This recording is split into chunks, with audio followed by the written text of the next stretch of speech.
우리 당국이 격리 의무 지침을 위반한 인도네시아인을 외국인 최초로 강제 추방했습니다. 지난 4일 입국한 인도네시아인 40세 남성 A씨, 국내 거주지를 허위로 신고했고 자가격리 장소도 이탈했다. 신고한 거주지는 안산인데 황당하게도 어디서 발견됐냐면 경북 김천에서. 야, 이거 뭐 안산과 김천은 뭐 상당한 거리죠. 상당한 거리죠. 지인의 집으로 이동을 했다. 입국 직후.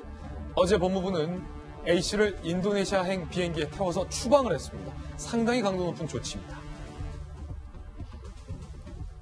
전국 곳곳에서 이딴 무단 이탈도 또 나오고 있습니다. 전북 완주, 동남아 미얀마에서 입국한 53세 남성이 집에 휴대전화를 두고 자전거 타고 외출했다. 11시간 동안 무단 이탈해서 어디 갔는지 한참 찾았는데 하천에서 낚시를 하고 있다. 아, 도시어부입니까? 이 자가격리 하셔야죠. 왜 낚시를 하십니까? 전담 공무원 불시 점검 적발, 고발 조치됐고요. 서울 송파구에서 필리핀에서 입국한 주민 2명이 휴대전화 두고 아이 또 낚시 가셨어요, 이천? 아이 뭐 이렇게 낚시를 가세요. 진짜 CCTV로 거주지 이탈까지 다 확인됐고 다음날 귀가 사실 확인 후 역시 고발 조치가 됐다. 장희영 교수님, 이게 낚시라는 것은 자고로 마음이 여유롭고 내가 처해진 주변 환경이 여유로울 때 느긋하게 낚싯대를 던지면서 물고기를 잡는 게 아니라 세상을 잡고 내 자신의 내면을 성찰하는 것이 자고로 낚시인데 자가격리 하셔야 될 분이 낚시할 상황은 아니에요. 낚시하시는 분들은 세월보다 물고기를 잡으러 간다고 하실 수도 있어요. 제가 볼 때는 이렇게 자가격리 의무 대상자들이 무단으로 이탈을 하고 심지어는 좀 고의적으로 휴대전화, 위치 추적을 피하기 위해서 휴대전화를 두고 가기도 하고 뭐 안산에 산다고 거짓말을 하기도 이렇게 등등의 거짓말이나 이상한 이렇게 은폐 행위까지 하면서까지 왜 이렇게 돌아다닐까 이 부분에 대해서 우리가 좀 하루 이틀 지적을 하는 것이 아닌데 지금 사실은 첫 번째로 강제 추방을 당하는 외국인이 나오면서 지금 이런 분들이 한국인뿐만이 아니라 외국인들도 굉장히 많은 사례가 있거든요. 실제로 베트남 국적의 한 분도 자가격리 의무적으로 있어야 되는데 해상 조업 나갔다가 붙잡혀온 경우도 있었고 뭐 국내에서 자가격리 의무 대상자들도 지금 낚시 가신 분들 많아요. 어쩌면 본인들은 답답하게 어차피 집에만 있어야 될 거 낚시하러 가면 주변에 아무도 없이 나 혼자 낚시하니까 뭐 갔다 이렇게 변명을 하실 수도 있겠습니다만 지금 이 상황은 사실 정말 전시 상황이다라는 비유까지 나오고 있는 상황이잖아요. 그러니까 아니 낚시는 혼자 할 수 있어도 낚시하러 가고 그렇죠. 집에서 나오시고 하는 그 과정. 그리고 낚시터에서도 분명히 거기서 일하시는 분들하고 접촉을 해야 거기서 낚시를 또 할 수 있는 거니까요. 미끼 사고, 찌 사고, 예? 그러니까 본인들이 아무리 마스크를 쓰고 방역을 한다고 하더라도 자가격리를 하라고 하는데 분명히 이유가 있는 거거든요. 답답하시더라도 일단은 좀 의무적으로 지켜야 될 것 같고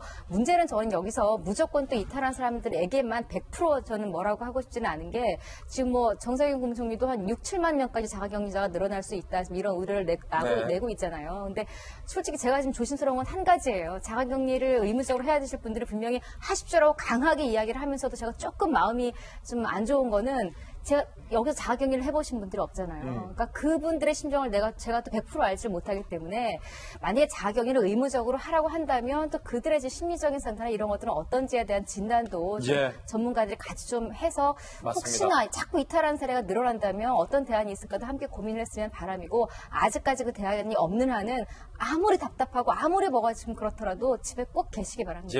우리 참 또 마음이 따뜻한 장 교수님께서 지적 잘 해주셨는데 김정인 교수님 저는 이렇게 봐요. 이 낚시하러 가신 분들은 물고기를 몇 마리 잡으셨는지 모르겠습니다만 이 공무원까지 낚은 거예요. 속였잖아요. 낚았잖아요. 네. 그러시면 안 되죠.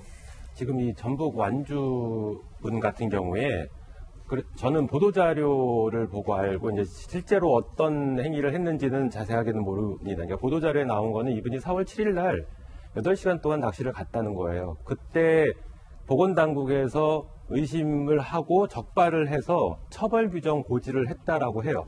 그래서 8일 날 또 가셨대요, 새벽에. 또 낚은 거라니까요? 네, 그러니까 이분 도대체 한번 해보자는 생각인지 왜 이런 행동을, 그러니까 첫 번째 뭐 아무리 이해를 해서 혹시 잘못해서 이렇게 실수를 했구나 뭐 이렇게 어떻게 좀 이렇게 생각을 해보고 싶어도 그 다음날 반복적인 행동을 했다는 거는 굉장히 고의성이 높고요. 더군다나 혼자서 자가진단 앱을 통해서 보고까지 했다는 거예요. 그러고선 밖에 나가고 휴대폰을 놓고 가고 굉장히 고의성이 높아요. 그리고 이런 행위 자체가 우리 행정인력하고 보건인력의 손실을 가져오기 때문에 그리고 전파 가능성도 있고요.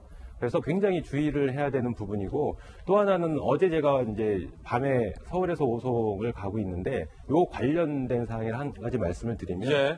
지금 오송역 같은 경우에는 해외 입국자하고 일반 국민들하고 동선이 겹쳐요. 그러니까 이거를 굳이 왜 겹칠까? 더군다나 이제 그 열화상 카메라를 촬영을 하려고 병목을 만들어 놨어요, 좁게. 예. 그럼 그 사이를 어쨌든 짧은 시간이라도 겹치거든요. 들어간다.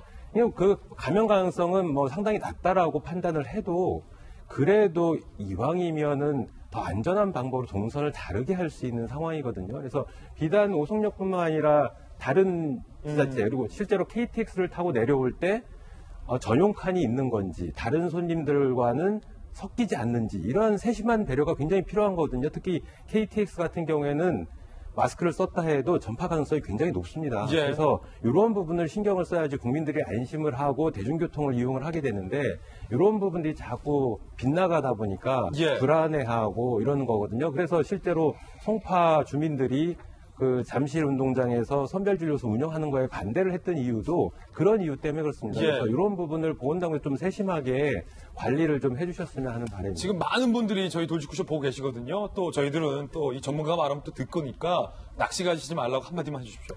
지금 낚시 가시면 안 됩니다. 그러니까 일반 사람들은 뭐 가실 수 있어요. 마스크 쓰고 사람들이 접촉이 안 되는 범위 내에서. 근데 자가격리 중인 데는 절대 가시면 안 됩니다. 비단 낚시뿐만 아니라 다른 데도 집 밖으로 나가시면 안 되고요. 절대로 그 준수를 지켜줘야지만 빨리 우리나라에서 코로나가 종식이 돼서 일상생활로 돌아갈 수가 있습니다. 예.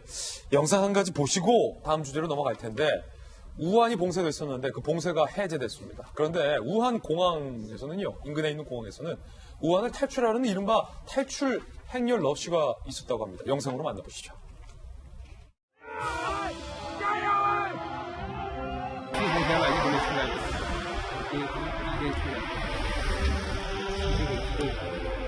为什么不等到明天早上白天再走呢？心都已经到家了，我是湖南人，我在这边已经待了76天了。